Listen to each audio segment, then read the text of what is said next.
अर्जुन जब स्वयंवर में विजयी होकर द्रौपदी को अपने साथ लेकर आए, तो वे और उनके भाई पांडव उस समय साधारण ब्राह्मणों के वेश में थे। जब वे अपनी मां कुंती के पास पहुंचे, तो उन्होंने खुशी के साथ कहा, मां, देखो हम क्या लाए हैं। कुंती, जो उस समय भीतर कुछ कार्य कर रही थी, बिना देखे ही बोल पड़ी, जो लाए हो उसे आपस में बांट लो।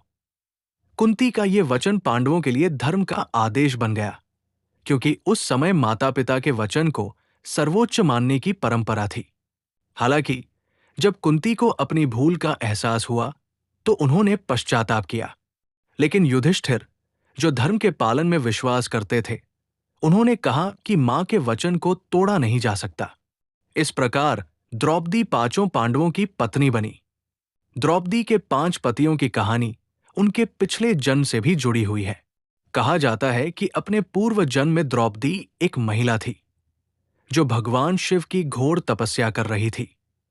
उन्होंने भगवान से वरदान मांगा कि उन्हें ऐसा पति मिले जो धर्म, वीरता, ज्ञान, शक्ति और सौंदर्य में सबसे श्रेष्ठ हो। भगवान शिव ने प्रसन्न होकर कहा, तुम्हारी ये इच्छा पूरी होगी, लेकिन ऐसा गुणों वाला एक व्यक्ति मिलना कठिन है। अतः अगले जन्म में तुम्हें 5 पतियों की प्राप्ति होगी, जो इन गुणों को धारण करेंगे। इस वरदान के फलस्वरूप द्रौपदी ने अपने इस जन्म में 5 पांडवों से विवाह किया।